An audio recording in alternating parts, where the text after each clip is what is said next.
नमस्कार दोस्तों। आज मैं आपसे एक बेहद गंभीर और संवेदनशील मुद्दे पर बात करना चाहता हूं। 22 साल की शर्मिष्ठा पनौली ने सोशल मीडिया पर एक टिप्पणी की थी जो सच में गलत थी, और उन्होंने खुद पर इस गलती को मानते हुए बिना शर्त माफ़ी मांगी। लेकिन सवाल यह है कि क्या माफ़ी मांगने के बाद भी किसी युवा लड़की को इस तरह गिरफ्तार कर लेना चाहिए? जो ये सही है क्या? हमारे देश के कानून सबके लिए बराबर होने चाहिए, लेकिन क्या सच में ऐसा? जब बंगाल पुलिस 1500 किलोमीटर का सफ़र तय करती है और एक लड़की को गिरफ्तार करने के लिए गुरुग्राम पहुंच जाती है, लेकिन अपने ही राज्य में दंगों और सांप्रदायिक हिंसा पर चुप रहती है, तो सवाल उठता है कि क्या कानून अब धर्म और सियासत देखकर चलता है? शर्मिष्ठा की गिरफ्तारी पर आज देश में बहस हो रही है। क्या सिर्फ एक ही धर्म की भावनाएं आहत होने पर पुलिस को इतनी सक्रिय हो जाती है? जब हिंदू धर्म पर आपत्तिजनक टिप्पणी होती है तब कोई गिरफ्तारी नहीं होती है, लेकिन एक लड़की जो माफ़ी मांग चुकी है उससे तुरंत जेल भेज दिया जाता है। क्या यही न्याय है? सोशल मीडिया पर शर्मिष्ठा को रेप और जान से मारने की धमकियां मिली, लेकिन उन लोगों के खिलाफ कोई कार्रवाई नहीं हुई। क्या धमकी देना अपराध नहीं है? क्या एक लड़की की सुरक्षा का कोई महत्व नहीं है? यह मामला सिर्फ शर्मिष्ठा का नहीं है, यह सवाल हमारे देश के सिस्टम का है, न्याय का है और अभिव्यक्ति की आज़ादी का है। अगर कानून धर्म या विचारधारा देखकर चलेगा तो यह लोकतंत्र के लिए खतरे की घंटी है। आज अगर किसी और के साथ अन्याय हो रहा है तो कल हमारे साथ भी हो सकता है।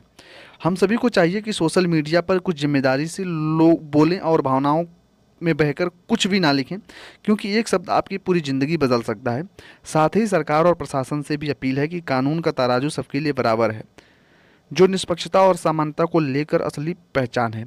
शर्मिष्ठा की गिरफ्तारी सिर्फ एक केस नहीं बल्कि एक चेतावनी है। बोलने से पहले 100 बार सोचना चाहिए, क्योंकि आज माफ़ी का भी कोई मतलब नहीं रह गया।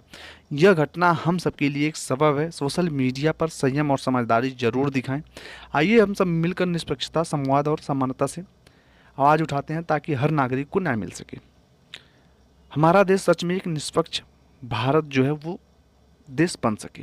हालांकि दोस्तों, इस पे सवाल बहुत सारे लोगों ने उठाया और उठाने की जिम्मेदारी बनती भी है। हालांकि आप लोगों ने कई केस में देखा होगा कि निष्पक्षता नहीं होता है। जैसे वो प्रोफेसर साहब थे, उनको गिरफ्तार कर लिया गया, लेकिन वहीं की आप लोगों ने देखा होगा कि बीजेपी के जो नेताजी थे उन्होंने माफ़ी मांग ली, उन्हें माफ़ी मिल भी गई, उनको कोई बहुत बड़ी धाराएं भी नहीं लगी और वो एक तरह से गिरफ्तारी हुई, लेकिन नाम की ही हुई, आप लोग मानेंगे तो इस प्रकार से दो धारा कानून जब चलता है ना, तो देश के लिए, देश के लोगों के लिए खतरे की घंटी ही होती है। तो इस पे अभी भी सोचना चाहिए, विचार करना चाहिए। या तो हो तो एक जैसा कानून हो ना, दोनों लोगों के लिए सेम कानून बने। अगर कोई किसी धर्म पे टिप्पणी करता है तो सबको जेल में जाने का अधिकार होना चाहिए। हालांकि दोस्तों, अगर इस प्रकार से आप देखोगे तो टीएमसी के ही बहुत सारे ऐसे नेता हैं जिन लोगों ने अभद्र टिप्पणियाँ की हैं, लेकिन किसी को भी जेल का रुख नहीं दिखाया गया। यहाँ तक कि उनके ऊपर एफआईआर भी हुआ, लेकिन फिर भी कुछ नहीं हुआ। लेकिन अगर ठीक है, किसी ने कहा गलत है, वो सभी लोग उसकी कोई भी तुलना नहीं कर सकते। अगर उन्होंने पोस्ट किया, गलत किया, उन्होंने माफ़ी भी मांगा, उसके बाद भी पुलिस इतने दूर से आती है और इस मुद्दे को बड़ा करने के लिए उठा के लेके जाती है, अपने राज्य सरकार को खुश करने के लिए उठा के लेके जाती है। तो सवाल तो पूछना जरूरी था और पूछा भी जाना चाहिए। दोस्तों, आप लोगों का क्या राय है कमेंट के माध्यम से जरूर बताइएगा। चलिए दोस्तों, फिलहाल मिलते हैं नए वीडियो में, तब तक के लिए थैंक यू।